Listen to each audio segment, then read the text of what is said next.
Hello बच्चों, आज हम क्लास 10th की जो लिटरेचर का पोर्शन आता है उसकी प्रैक्टिस करेंगे। और so we start without wasting our time. See, read the extract given below and attempt any one by answering the questions that follow. देखिए, बहुत छोटा सा चूँकि पैराग्राफ है इसलिए हम पढ़ लेते हैं, अदरवाइज सबसे पहले आपको एडवाइस दी जाती है कि पहले क्वेश्चंस पढ़ लीजिए फिर पैराग्राफ पढ़ना शुरू कीजिए। ठीक है, ताकि आपको लगे कि हाँ क्वेश्चन ये पूछा गया था और आप तुरंत ही पलट के पीछे देखें और जब भी आपको आंसर दिखे और आप उसको मार्क करते चले। ठीक है, देखिए, चूँकि अब ये सिर्फ 2 लाइन की इस पैराग्राफ है तो हम पहले पढ़ लेते हैं। देखिए, we have at last achieved our political emancipation. We pledge ourselves to liberate all our people from the continuing bondage of poverty, deprivation, suffering, gender and other discrimination. See, तो हमको ये मालूम है कि ये जो है लेसन जो है Nelson Mandela long walk to freedom, जिसको कि ऑटोबायोग्राफी है नेल्सन मंडेला साहब की ही, उसमें से लिया गया है। तो we will see the question now. देखिए, I will explain the passage first. देखिए, we have at last achieved for political emancipation. ये उस समय का सीन है जब पूरी नेल्सन मंडेला साहब जो है अपना प्लेज ले रहे थे राष्ट्रपति बनने की। तो वहाँ पर वो कहते हैं कि we have at last achieve our political emancipation. Emancipation होता है बंधन मुक्त, स्वतंत्र, है ना, कि अंत में हमने अपना जो है राजनीतिक स्वतंत्रता प्राप्त कर ली है। We pledge ourselves to liberate all our people from the continuing bondage of poverty, deprivation, suffering, gender and other discrimination. Discrimination होता है बच्चों कि भेदभाव, जब किसी से हम लोग जाति के आधार पर, धर्म के आधार पर, है ना, या फिर सोशल स्टेटस के आधार पर भेदभाव रखते हैं तो उसको डिस्क्रिमिनेशन कहते हैं। तो यहाँ पर वो कहते हैं कि मंडेला साहब कि वी प्लेज अवर सेल्व्स, कि हम कसम खाते हैं to liberate all our people, कि हम अपने सारे लोगों को, यानी कि अफ्रीका के जहाँ पर वो जहाँ के वो प्रेसिडेंट बन रहे थे, मैं सारे लोगों को स्वतंत्र करूँगा। किस चीज़ से? कंटिन्यूइंग बॉन्डेज ऑफ पॉवर्टी, जो लगातार जो गरीबी, डिप्राइवेशन होता है कि उनको बहुत से अधिकारों से वंचित रखना, है ना, जो कि उनका होना चाहिए था लेकिन उनको ना मिल पाना। सफरिंग, कस्ट, जेंडर, जो लिंग के आधार पर भेदभाव होते, एंड अदर डिस्क्रिमिनेशन, और जो दूसरे तरह के भेदभाव होते, उन सब से जो उनसे सबसे मुक्ति दिलाऊंगा मैं अपने लोगों को। ठीक है, तो this is the paragraph. Now we will see the question. What was the speaker feeling when he took the pledge? जब स्पीकर यानी कि नेल्सन मंडेला साहब जो है प्लेज ले रहे थे, कसम ले रहे थे, तो वो कैसा फील कर रहे थे? एग्रेसिव, वो बहुत एग्रेसिव हो रहे थे।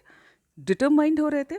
डिप्रेस्ड हो रहे थे कि फीबल होते? फीबल होता है बहुत कमज़ोर, डिटरमाइंड होता है बहुत निश्चयी, दृढ़ निश्चयी, अग्रेसिव होता है कि बहुत ही आक्रामक हो रहे थे, कि डिप्रेस्ड हो रहे थे कि बहुत ही उदासीन हो रहे थे, उदास हो रहे थे, डिप्रेस्ड हो रहे थे, निराश हो रहे थे। नहीं, तो अग्रेसिव नहीं हो रहे थे वो बिल्कुल भी, डिप्रेस्ड भी नहीं हो रहे थे, है ना, आक्रामक भी नहीं हो रहे थे, उदास भी नहीं हो रहे थे, फिबल कमज़ोर भी नहीं पड़े थे। वो डिटरमिन्ड दिख रहे थे कि वो प्लेज ले रहे थे कि मैं अपने सारे लोगों को गरीबी से वंचित, वो जो जिन जिन चीज़ों से रहे हैं, कष्टों से, और दूसरे जितने भी डिस्क्रिमिनेशन हुए हैं लिंग के आधार पर और दूसरी बातों के आधार पर, उनसे हम मुक्ति दिलाएंगे। है तो वो काफ़ी दृढ़ निश्चय दिख रहे थे, तो डिटरमाइंड इसका आंसर है, तो काफ़ी डिटरमाइंड थे वो।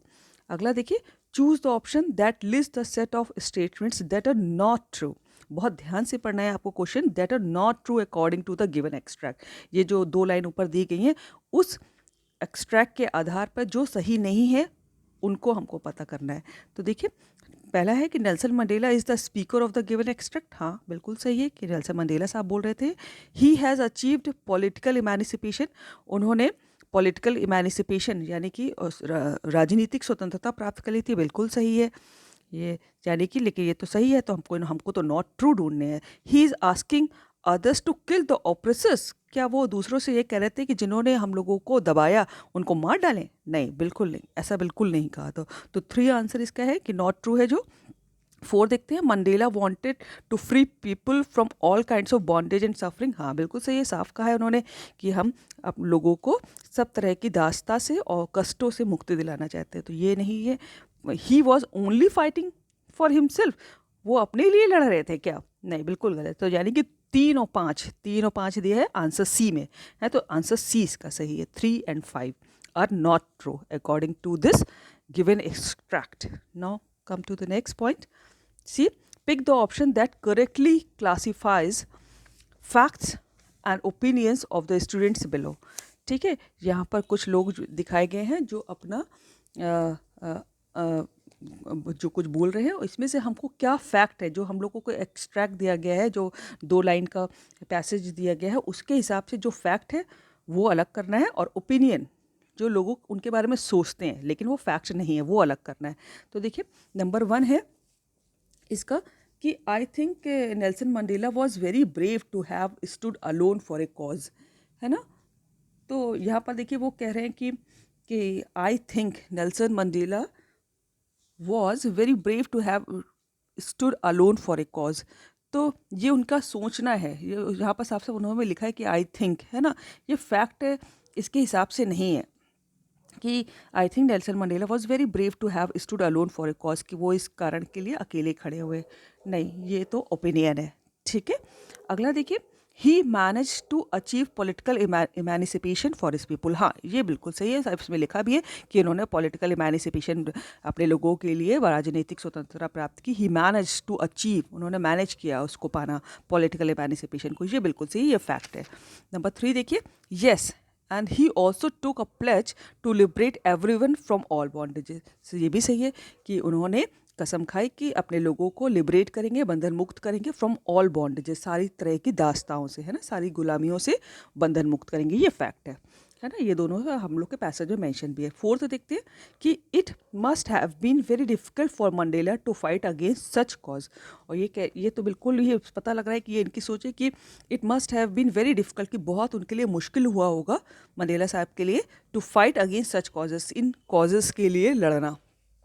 तो ये उनकी ओपिनियन है, ऐसा कहीं भी मेंशन नहीं है जो हम लोगों को जो पैसेज दिया गया है। तो इसमें पहला और जो चौथा है वो ओपिनियन है, और 2 और 3 जो है फैक्ट है। Let check the answer. तो 2 और 3, 1 एंड 4, yes, B is the right answer, B, है ना। एफ जो है फैक्ट जो 2 और 3 है, ओपिनियन 1 और 4 है। अगला देखिए, which word does emancipation not correspond to. ये है हम लोग, देखिए क्वेश्चन फिर से कह रही हूँ मैं, ध्यान से पढ़िएगा। इमेनिसिपेशन का जो मतलब है वो किससे मैच नहीं खा रहा है, नॉट कॉरेस्पॉन्ड टू। देखिए इंस्लेवमेंट माने दास्ता होती है, गुलामी, फ्रीडम माने स्वतंत्रता होती है, लिबरेशन भी स्वतंत्रता होती है, और लिबर्टी भी स्वतंत्रता होती है। तो यानी कि ये सब 3 सही है, लेकिन इंस्लेवमेंट माने दास्ता होता है, और तो ये से मैच नहीं कर रहा, क्योंकि इमेनिसिपेशन माने भी मैंने अभी बताया कि बंधन मुक्त, फ्री, स्वतंत्र होता है। अगला देखिए number 3, which word is the noun from of इमेनिसिपेट।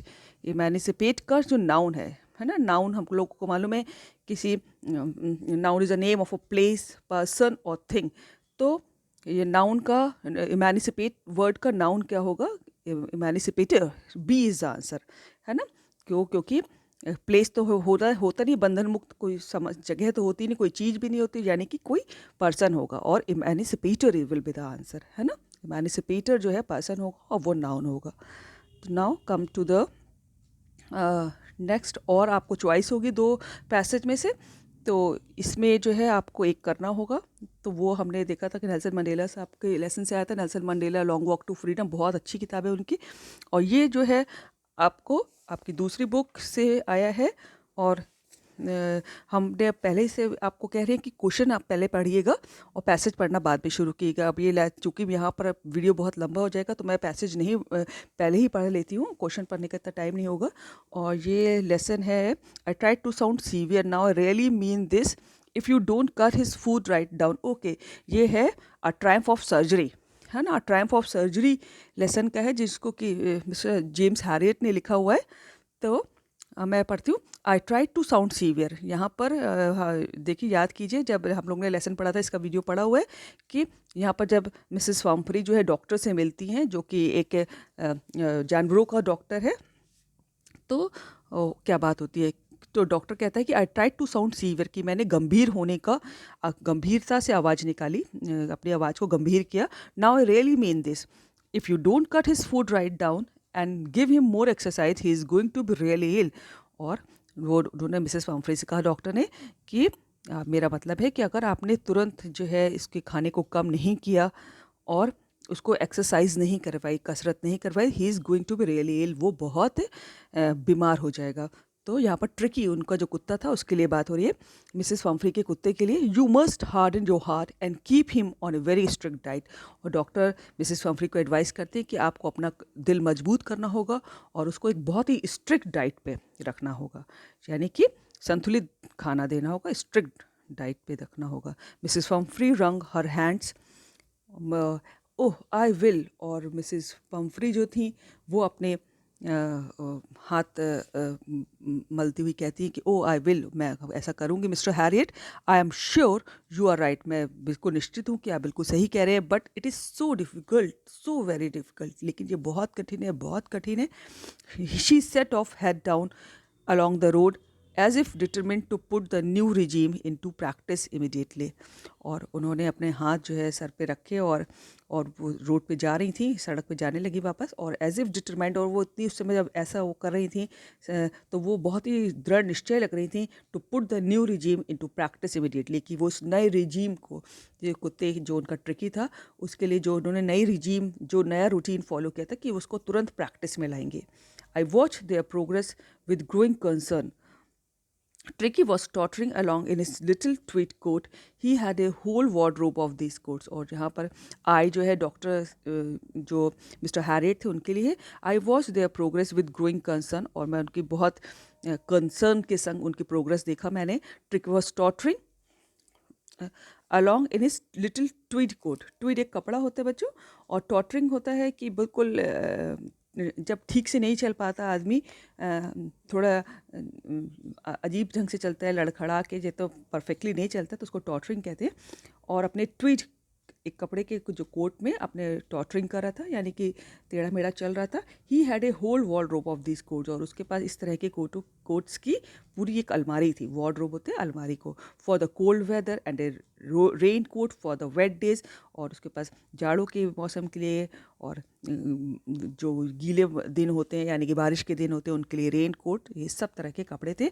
He struggled on, और वो काफ़ी स्ट्रगल कर रहा था। Drooping in his harness, drooping होता है लटकना, और हार्नेस होती है जो उसके गले में जीन बनी होती है ना, लगाम जो कुत्ते का पट्टा होता है ना, जिसमें जैसे कि जीन जो बनी होती है।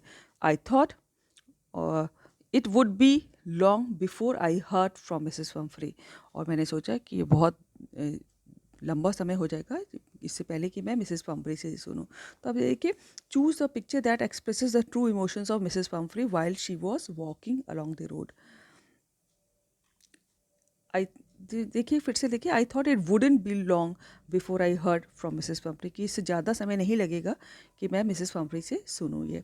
Choose a picture that express the true emotions of Mrs Pumphrey while she was walking along the road.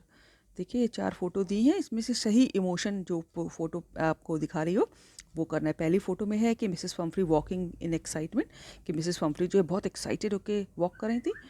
नहीं, ऐसा तो नहीं था। Mrs Pomfrey walking with head down with A determined face, दूसरा फेस में कि बहुत ही डिटरमाइंड है वो, बहुत निश्चयी है, और नीचे मुंह करके जा रही हैं, और यही सही लग रहा है मुझको। तो नंबर 3 देखिए, Mrs Pomfrey running with anger, Mrs Pomfrey जो है गुस्से से भाग रही हैं। नहीं, बिल्कुल नहीं, बिल्कुल नहीं भाग रही हैं, है ना। Mrs Pomfrey walking with anxious face, बहुत ही एंशियस फेस लेके वो वॉक कर रही हैं। नहीं, ऐसा भी नहीं है। तो इसका आंसर मुझे 2 लग रहा है। Let me check. Option 1, option 2, option 3, option 4, option 2 is the right answer. ठीक है, देखिए फिर से देखिए, कि बहुत ही जो नीचे फेस करके वो वॉक करती हुई जा रही है अपने कुत्ते को लेके, यानी कि बहुत डिटरमिन्ड है। यहाँ पर देखिए साफ लिखा भी है कि as if determined to put the new regime into practice immediately. Second paragraph की लास्ट लाइन देखिए कि वो डिटरमिन्ड थी to put the new regime into practice immediately, है ना, और यही सोचती हुई वो जा रही थी। तो option 2 is the right answer. अगला देखिए, the speaker is concern with whose diet. Speaker यानी कि मिस्टर हैरियट जो है किसकी डाइट से कंसर्न थे? मिसेस पम्फ्री की? अरे नहीं भाई, बिल्कुल नहीं। मिसेस पम्फ्रीज पेट, येस ऑफकोर्स मिसेस पम्फ्रीज पेट ट्रिकी के लिए बात हो रही थी। हिज ओन, अपनी? अरे नहीं भाई, बिल्कुल नहीं। और ये हॉजकिन, अरे इसका तो कोई नाम ही नहीं है। ठीक है, तो बी आंसर है, मिसेस पम्फ्रीज पेट, जो कि जिसका कुत्ता, जो कि उनका नाम, जिसका कि नाम ट्रेकी था। अगला देखिए, the statement that is true reason behind the speakers attempt of sounding severe, है कि जो statement that is the true reason, जो कि सही कारण है behind the speakers attempt at sounding severe, कि जिसकी वजह से जो डॉक्टर थे, जो स्पीकर था मिस्टर हैरियट, वो सीवियर साउंड कर रहे थे, गंभीर साउंड कर रहे थे। उन्होंने गंभीर आवाज़ में मिसेस हम्फ्री से क्यों कहा, उसका सही रीज़न क्या है। His disappointment with the listener, वो डिसअपॉइंटेड थे, निराश थे विद द लिसनर। लिसनर यहाँ पर मिसेस हम्फ्री है, कि मैं उनसे निराश थे। अगला देखिए, ये तो ऐसा तो नहीं था। The listener is not following his advice, कि लिसनर जो था उनकी एडवाइस फॉलो नहीं कर रहा था। To warn the listener about the impending danger, कि वो लिसनर को यानी कि मिसेस हम्फ्री को वॉर्न कर रहे थे, चेतावनी दे रहे थे about the impending danger. Impending danger होता है कि जो खतरा आ सकता है ना। To show that he is concern, और कि ये दिखाने के लिए कि भैया बहुत वो कंसर्न है, नहीं, सी इज़ द आंसर। वो लिसनर को मिसेस हम्फ्री को वॉर्न कर रहे थे अबाउट द इम्पेंडिंग डेंजर, कि जो खतरा आ सकता है उनके कुत्ते के लिए, है ना। क्योंकि हम सबको मालूम है कि वो बहुत मोटा हो गया था, चल भी नहीं पा रहा था, टॉर्चरिंग करता था ना। ठीक है, अगले देखिए, what will happen if the speakers advice is ignored. क्या होता अगर स्पीकर यानी मिस्टर हैरियट यानी डॉक्टर साहब की एडवाइस जो थी उसको इग्नोर कर दिया जाता, उसको नहीं माना जाता, है ना। The patient would not recover, कि पेशेंट जो है रिकवर नहीं करेगा, ठीक नहीं होगा। The patient's condition would deteriorate, हाँ ये सही लगता है कि the patient's condition would deteriorate. The patient would need hospitalisation, उसको हॉस्पिटल में एडमिट करने की ज़रूरत भी पड़ सकती थी। नन ऑफ दिस, की कुछ नहीं। हाँ, डॉक्टर तो हॉस्पिटल में ही, वेटरनरी डॉक्टर थे वो, है ना, जानवरों के डॉक्टर थे, तो उनको हॉस्पिटलाइजेशन की ज़रूरत पड़ सकती थी, है ना। The patient would need hospitalisation, कि अगर वो उसकी अगर वो एडवाइस को, डॉक्टर के एडवाइस को मिसेस हम्फ्री इग्नोर करती और ट्रिकी की रिजीम को स्ट्रिक्टली फॉलो ना करती या उसका खाना कम ना करती, तो उसको हॉस्पिटलाइजेशन की ज़रूरत पड़ सकती थी। अगला देखिए, तो C is answer. The extract uses the phrase tottering along. Which of the following expression is incorrect with respect to the word tottering? तो tottering का जो मतलब है, which of the following expression is incorrect, यानी कि 3 word ऐसे हैं जो टॉटरिंग से मैच करते हैं, उसके सिनोनिम से हैं, लेकिन एक नहीं है, तो कौन सा है ना। तो हम सबको मालूम है टॉटरिंग कहते हैं कि लड़खड़ा के चलना, है ना, ठीक से जब जब चल नहीं पाते हैं ना, तो उसको टॉटरिंग कहते हैं। तो स्टैगर भी इसी को कहते हैं, लड़खड़ा के चलने को, यानी टॉटरिंग और स्टैगर तो मैच करते हैं। वॉक अनस्टेडली, ये भी यही है कि भैया बहुत ही स्टेडली वॉक नहीं करें, मजबूती से वॉक नहीं करें, अनस्टेडली करें, मतलब हिले डुले जा रहे हैं, ठीक से चल नहीं पा रहे हैं, ये भी सेम है। और जो स्वे होता है, स्वे भी हिल के लचक लचक के चलने को कहते हैं स्वे, है ना। टू रेस, रेस इससे मैच नहीं करता। रेस माने तो दौड़ लगाना होता है भाई, हम सब जानते हैं, रेस करते हैं ना, दौड़ लगाते हैं। तो कौन सा जो इनकरेक्ट है with respect to the word totting, तो रेस इज द आंसर, है ना। तो यहाँ पर अभी हम इसका प्रोज का पोर्शन करते हैं, अगले वीडियो में हम इसका आगे पोइट्री का भी बनाएंगे। Practice is work hard. Thank you.